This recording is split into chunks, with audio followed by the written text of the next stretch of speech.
येत्या हिवाळी अधिवेशनात नवीन मोटर व्हेकल ऍक्ट मंजूर होणार आहे। त्यानंतर देशभरात 4000 प्रशिक्षण संस्था उभारून अपघात टाळण्यासाठी शिक्षण आणि प्रशिक्षण दिले जाणार असल्याची माहिती केंद्रीय परिवहन मंत्री नितीन गडकरी यांनी दिली आहे।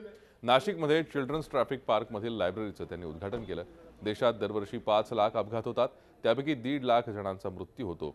त्याला इतर कारणाबरोबर रोड इंजिनिअरिंग हा देखील महत्त्वाचा मुद्दा आहे। त्यामुळे येत्या काळात अपघात घडणाऱ्या क्षेत्रात युद्धपातळीवर सुधारणा केली जाणार असल्याची घोषणा त्यांनी केली। रस्ता वाहतुकीसंदर्भात असणाऱ्या कायद्याचं पालन केलं जात नाही, कायद्याची भीती कोणाला राहिली नाही, त्यासाठी नवीन कायदा मंजूर झाल्यावर चौकात चौकात कॅमेरे बसवले जाणार असून नियम मोडणाऱ्यांच्या घरी पावती पाठवली जाणार आहे। कायद्याबद्दलचा सन्मान नाही आणि कायद्याबद्दलची भीती नाही, त्यामुळे रोडच्या संदर्भातले जे कायदे आहेत त्याचं पालन नीट होत नाही।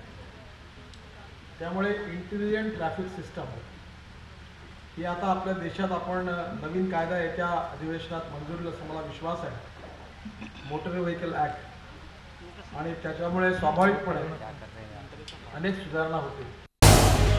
झी 24 तास रहा एक पाऊल पुढे।